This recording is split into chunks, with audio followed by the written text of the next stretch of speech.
Hello बच्चों, welcome to the session. मैं सुखदा त्रिवेदी आज आप सभी बच्चों के साथ डिस्कस करने वाली हूँ कि वो कौन सा आसान तरीका है, वो कौन सी शॉर्टेस्ट पाथ है जिसे ले करके आप जल्द से जल्द गवर्नमेंट टीचर बन जाएंगे। देखिए बच्चों, मैं यहाँ पर कोई भी शॉर्ट ट्रिक या आप कह लें कि कोई ऐसा रास्ता जो शॉर्टकट हो वो बताने वाली नहीं हूँ। यहाँ पर मैं आपको अपने लाइफ में कौन से सही स्टेप्स लेने हैं जिससे कि आप जल्द से जल्द एक गवर्नमेंट टीचर बन जाएंगे वो बताने वाली हूँ। तो बेसिकली हम लोग जो सही स्टेप्स है, जो प्रोसेस है वो डिस्कस करने वाले हैं। ऐसे में हम लोग ये भी बात करेंगे कि जो ITEP कोर्स करने वाले हैं उन्हें क्या फ़ायदा मिलने वाला है आने वाले समय में। जिन्होंने नॉर्मल ग्रेजुएशन किया है 3 साल का, जिन्होंने ऑनर्स या 4 साल का ग्रेजुएशन किया है, उन्हें कौन सी स्टेप्स लेनी चाहिए उस बारे में भी हम लोग बात करेंगे। तो सबसे पहले देखिए, ये सेशन फ्री फ्लो होने वाला है, बहुत सारे फैक्टर्स पर मैं बात करूंगी, तो आपको ध्यान से सुनना है क्योंकि हम लोग सब्जेक्ट कॉम्बिनेशन की भी बात करेंगे, ITEP की बात करेंगे। तो ये भी इंपॉर्टेंट है कि आपने किस इंस्टीट्यूट से ये कोर्स किया हुआ है। आपकी अगर गवर्नमेंट जॉब नहीं लगती है तो प्राइवेट में फिर क्या स्कोप है, ऐसी बहुत सारी चीज़ें। सरकारी शिक्षक की बात तो हम करेंगे ही, ये भी चीज़ें डिस्कस होंगी, ठीक है। तो स्टेप बाय स्टेप होंगी, आप भी देखिए, अपने पेरेंट्स को भी दिखाइए और फिर अकॉर्डिंगली आपको अपने लाइफ के डिसीजन लेने हैं डिस्कस करके अपने पेरेंट्स के साथ, ठीक है। अगर आपको लगता है कि वीडियो की स्पीड थोड़ी कम है तो आप थोड़ा स्पीड बढ़ा लीजिएगा, वो ऑप्शन आपके पास है ना। जिस तरह की आपकी श्रवण शक्ति हो उस हिसाब से इसको बढ़ा लीजिए स्पीड को। चलिए तो स्टार्ट करते हैं। देखिए बच्चों, सबसे पहली चीज़ ये कि आने वाले 4-5 सालों में जो सबसे ज़्यादा जॉब्स आने वाली है गवर्नमेंट सेक्टर में वो टीचिंग की होंगी। ये हम लोग सभी लोग जानते हैं। अगर आप नहीं भी जानते हैं तो मैंने आपको आज बता दिया, ठीक है।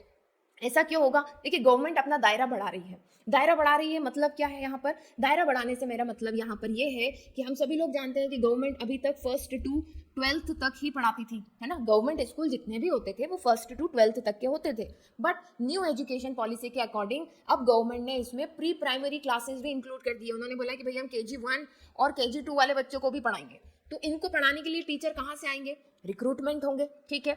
उसी रिक्रूटमेंट को ध्यान में रखते हुए हम लोग बात करने वाले हैं। पहली चीज, ये तो पहला फैक्टर हो गया।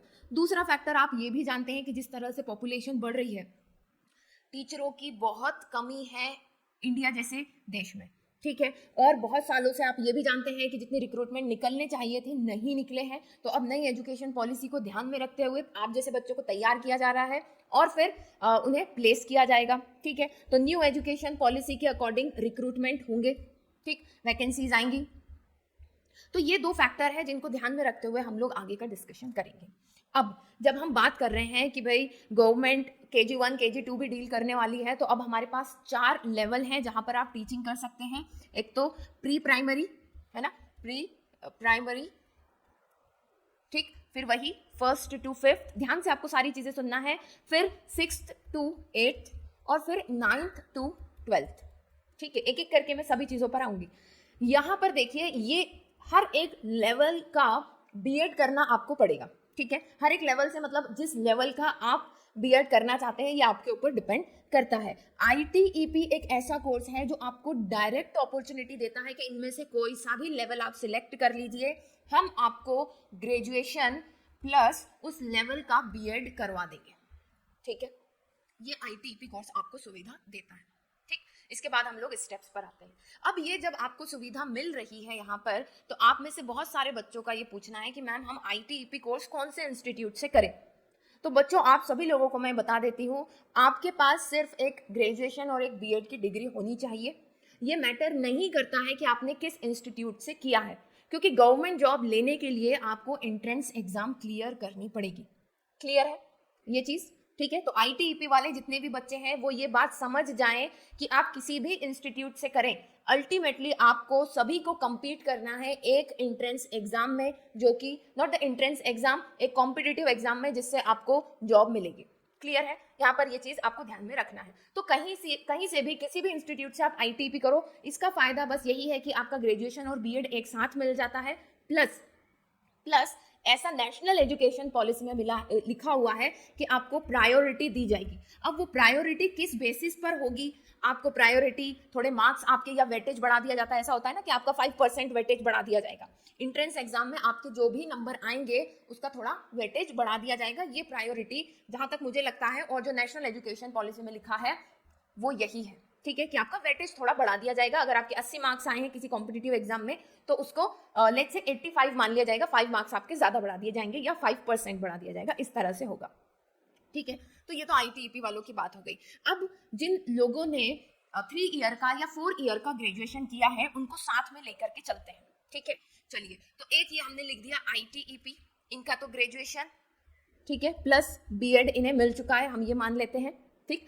अब है दूसरे 3 ईयर वाले ग्रेजुएट। जो 3 ईयर वाले ग्रेजुएट रहेंगे उन्हें 2 ईयर का बीएड करने को मिलेगा, ऐसा लिखा हुआ है नेशनल एजुकेशन पॉलिसी में, ठीक। और जिन्होंने 4 ईयर का ग्रेजुएशन किया हुआ है उन्हें 1 ईयर का बीएड, जो कि नेक्स्ट सेशन से इंप्लीमेंट होने वाला है, या जहां तक कहें दिसंबर तक इंप्लीमेंट हो जाएगा, उन्हें यह मौका मिलेगा कि वो 1 ईयर का बीएड करें। तो ये सभी ग्रेजुएट प्लस बीएड हमारे सामने आ गए। अब आपको क्या स्टेप्स लेनी है, चलिए उस पर बात करते हैं। ये सभी लोग जो है, इनकी फर्स्ट स्टेप होनी चाहिए, जल्द से जल्द गवर्नमेंट टीचर बनना है तो आप सीटेट एग्जाम देंगे। अकॉर्डिंगली आपने किस लेवल का बीएड किया हुआ है, ठीक है, किस लेवल का बीएड किया है। अब देखो 3 ईयर और 4 ईयर वालों की इच्छा है कि वो 1st to 5th पढ़ाएं, तो वो डिलीट भी कर सकते हैं। उसके अकॉर्डिंग आपको पेपर 1 देना पड़ेगा सीटेट में। इसमें एक होता है पेपर 1 जो प्राइमरी क्लासेस को पढ़ाने के लिए होता है, और पेपर 2 जो होता है वो किसके लिए होता है, वो होता है 5th to 8th के लिए, ठीक है। और ये होता है 1st to 5th के लिए। अब जैसे नेशनल एजुकेशन पॉलिसी में चेंज हुआ है कि KG1 KG2, तो सीटेट में भी बदलाव होंगे। इसमें भी मुझे लगता है कि एक आध लेवल बढ़ेगा या एक लेवल और मर्ज कर दिया जाएगा इसमें, ठीक है। बट आज जो कंडीशन है कि आपको ग्रेजुएशन प्लस आपकी बीएड या डीएड जो भी है आपने कर लिया, उसके बाद आपको सीटेट एग्जाम देना है। सीटेट एग्जाम देने के बाद बच्चे आप एलिजिबल हैं कि आप किसी प्राइवेट स्कूल में जा करके पढ़ा सकते हैं। विदाउट सीटेट आपको कोई प्राइवेट स्कूल में भी नहीं रखेगा, इस चीज में आपको क्लैरिटी होनी चाहिए, ठीक है। अब आप सीटेट आपने क्लियर कर लिया, अब आपको वेट करना है कि जब भी स्टेट गवर्नमेंट की टीचिंग जॉब निकलती है आपको उसका फॉर्म भरना है, या फिर सेंट्रल गवर्नमेंट की टीचिंग जॉब निकलती है उसका वेट करना है। जैसे ही वो फॉर्म निकलते हैं आपको भरना है, एक कॉम्पिटिटिव एग्जाम देनी है, ठीक है। उसमें आपकी अच्छी रैंकिंग आएगी तो आपको जरूर पोस्ट मिलेगी, ठीक है। अब आप सोच रहे होंगे कि इसमें इजीएस्ट वे क्या है मैम, जल्द से जल्द हम कैसे बन पाएंगे। तो देखो यहाँ पर मैंने आईटीईपी 3 साल वालों को, 4 साल वालों को मैंने सबको साथ में ला करके खड़ा कर दिया है।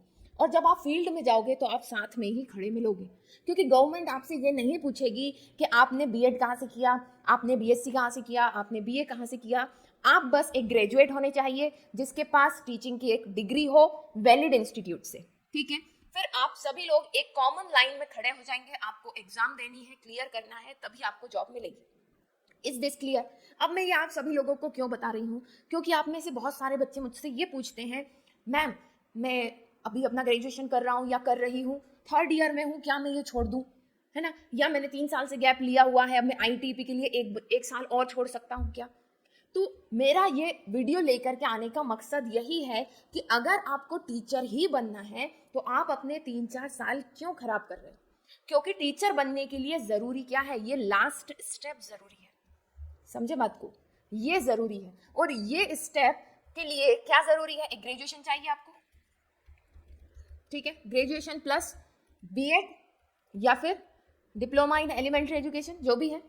उसके बाद तो आप सभी लोगों को कॉम्पिटिटिव एग्जाम देनी ही है, सब एक लाइन में खड़े हैं, ठीक है। बस एक फायदा ये हो जाता है कि आईटीईपी वालों को थोड़ा वेटेज मिलेगा, ठीक है, अरे क्या हो गया, ठीक, एक वेटेज मिलेगा। बाकी इसके अलावा कॉम्पिटिटिव एग्जाम तो सभी को देनी है, गेटिंग इट, ठीक है। आगे बच्चों हमें यह ध्यान रखना है कि हमारा कॉम्बिनेशन कैसा है, ये बहुत ही इंपॉर्टेंट है। अगर आपके कॉम्बिनेशन सही नहीं होंगे तो आपको फिर गवर्नमेंट जॉब लेने के लिए जो एग्जाम आप देंगे उसका फॉर्म फिल करने में ही दिक्कत आ जाएगी, ठीक है। तो आपको कोशिश करनी है कि आपके मेजर और माइनर मोस्टली ऐसे हों जो लार्ज स्केल में गवर्नमेंट स्कूल्स में पढ़ाए जाते हैं, ठीक है। कौन से सब्जेक्ट गवर्नमेंट स्कूल में पढ़ाए जाते हैं, मैथ्स, गवर्नमेंट क्या मतलब सारे ही स्कूल्स में पढ़ाए जाते हैं, मैथ्स हो गया, केमिस्ट्री हो गया, है ना, फिजिक्स हो गया, हिस्ट्री, पॉलिटी, साइकोलॉजी भी बहुत हद तक पढ़ाया जाता है, काफ़ी स्कूल्स में पढ़ाया जाता है, ठीक, इकोनॉमिक्स हो गया। तो ऐसे सब्जेक्ट्स आपको, और भी बहुत सारे सब्जेक्ट्स हैं, ज्योग्राफी हो गया, पब्लिक एडमिनिस्ट्रेशन हो गया, ऐसी सारी चीज़ें, ठीक है। तो आपको, और लैंग्वेजेस जितनी हो गई मैं भूल जा रही हूँ, ठीक है। तो आपको अपने सब्जेक्ट्स मेजर माइनर ऐसे ही रखने हैं हमेशा कि जो स्कूल लेवल पर पढ़ाए जाते हैं। अब मान लीजिए कभी आपको ये ऑफर किया जाता है कि भाई अच्छा बायोलॉजी भी तो है इसमें, है ना, बायोलॉजी में मतलब बॉटनी या जूलॉजी, अब मान लीजिए कि आपको बॉटनी दिया जा रहा है और साथ में बोल दिया जा रहा है कि बायोकेमिस्ट्री रख लो, है ना, तो मैं ऐसे कॉम्बिनेशन आपको प्रेफर नहीं करूंगी। बाकी चॉइस आपकी है, देखो आपकी लाइफ है, आपकी चॉइस है। मैं आपको सिर्फ अपने जो 11 साल से टीचिंग कर रही हूँ, जितने भी बच्चों को मैंने देखा है, अपने साथियों को देखा है, उनके एक्सपीरियंस के अकॉर्डिंग मैं आपको बता रही हूँ। तो ऐसे कॉम्बिनेशन आपको दिक्कत दे सकते हैं। क्यों दिक्कत दे सकते हैं? क्योंकि जब हम फॉर्म भरने जाते हैं, देखिए बायो वाला हो तो बायो वाले को केमिस्ट्री की भी अच्छी नॉलेज होनी चाहिए, ये चीज़ आप मानते हैं या नहीं मानते? ठीक है, अगर आप बॉटनी ले रहे हैं तो बॉटनी और जूलॉजी पढ़ना आपके लिए मस्ट है। ठीक है, क्योंकि स्कूल में आपको बॉटनी और जूलॉजी एक टीचर को साथ में पढ़ाना पड़ता है। ठीक, तो कॉम्बिनेशन, अब देखिए जैसे मैथ्स है ना, मैथ्स के साथ आपने कंप्यूटर साइंस ले लिया, मैं मना नहीं कर रही हूँ, बहुत अच्छी बात है, बट कंप्यूटर साइंस का आप देखिए गवर्नमेंट सिस्टम में कंप्यूटर साइंस अब कहाँ एग्जिस्ट कर रहा है, कहाँ एग्जिस्ट कर रहा है, ठीक है, तो उस सिचुएशन में आपको यहाँ पर प्रॉब्लम आ सकती है। इसलिए ये चीज़ आपको बहुत ध्यान रखना है, मेजर माइनर हमेशा ऐसे रखो जिससे कि आपको फॉर्म भरने में कभी भी कोई दिक्कत ना आए, है ना, क्योंकि गवर्नमेंट के रूल्स तो हमेशा चेंज होते रहते हैं, आप लोगों के अकॉर्डिंग भी चेंज किए जाएंगे, बट बच्चों की ऑड कॉम्बिनेशन ना लो। ठीक है, उसके बाद एक चीज और है यहाँ पर आपको ध्यान में रखनी है कि जब भी आप ये कोर्सेज चूज करते हैं, ठीक है, और फील्ड में जाते हैं, तो मेन चीज जो देखी जाएगी वो आपका कंटेंट नॉलेज देखा जाएगा। तो अपने कंटेंट नॉलेज को आपको शुरू से ही स्ट्रांग रखना है। ठीक है, मतलब कि आपके सब्जेक्ट का जो नॉलेज है, ठीक, ये सब्जेक्ट का नॉलेज। अच्छा, बच्चे मुझसे ये भी पूछते हैं मैम हम दूसरी गवर्नमेंट एग्जाम दे सकते हैं या नहीं, या आईटीईपी करने के बाद? तो आईटीईपी करने के बाद या कोई सा भी ग्रेजुएशन करने के बाद आप एनी गवर्नमेंट जॉब, किसी भी गवर्नमेंट जॉब में आप जा सकते हैं। ठीक है, उसमें कोई भी, अब आपने 3 ईयर का ग्रेजुएशन किया हो या 4 ईयर का ग्रेजुएशन किया हो, उससे कोई फर्क नहीं पड़ता है। राइट, तो स्टेप्स मैंने आपको क्या बताई, बीच में जो फैक्टर बताए मैंने आपको, सारी चीजों को ध्यान रखना है। आपको सबसे जल्दी अपना ग्रेजुएशन, अगर टीचर ही बनना है तो, अब टीचर बनना है तो उसके लिए क्या वेट करना है, ग्रेजुएशन करो, बीएड करो या डीलिट करो, जॉब में लग जाओ। सरकारी नहीं मिल रही, गवर्नमेंट में लग जाओ, कम से कम आप इनकम तो जनरेट कर पाएंगे, जब गवर्नमेंट जॉब आएगी तो उसमें अप्लाई कर देना। ठीक है, अगर स्विच मारना है, स्विच करना है आपको कि मुझे तो नहीं फर्स्ट टू फिफ्थ नहीं पढ़ाना है, तो जब इनकम जनरेट करोगे, जब आप की अपनी जॉब होगी, तो आप फाइनेंशियली फ्री रहोगे, आप बीएड भी कर सकते हो फिर।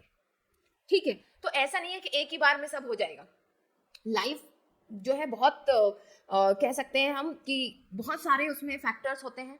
ठीक है, प्रिडिक्टेबल नहीं है कि जैसा हमने सोचा वैसा ही होता रहेगा, तो सिचुएशन के अकॉर्डिंग अपने आप को ढाल लो। एक एक ही चीज पकड़ के चलोगे बिल्कुल कि ऐसा ही करना, ये होगा तब ये करूंगा, वो होगा तब वो करूंगा, ऐसा नहीं होता है लाइफ में। ठीक है, तो कम से कम टीचर बनने के लिए जो कि सबसे इजी रास्ता है, सबसे इजी हम कह सकते हैं कि आप बन सकते हो टीचर, वो क्या है, ग्रेजुएशन प्लस बीएड या फिर डीएलएड। अब इसके लिए क्या वेट करना, ठीक है, और वो मैंने आपको बता ही दिया कि सभी एक ही लाइन में खड़े रहेंगे। तो ग्रेजुएशन करो प्लस टीचिंग सर्टिफिकेट ले लो, एक टीचिंग स्किल सर्टिफिकेट, वही टीचिंग स्किल सर्टिफिकेट, कंफ्यूज मत हो जाना, बीएड या फिर DElEd, diploma in elementary education ले लो, है ना। आजकल लोग एनटेट भी करते हैं, वो आपको अब आईटीपी में ही मिल जा रहा है ना, एनटीटी क्या बोलते हैं, एनटीटी कहते हैं, हाँ एनटीटी कोर्स। ठीक है, एन से काफ़ी कोर्सेज चल रहे हैं, इसलिए कई बार मैं कंफ्यूज हो जाती हूँ।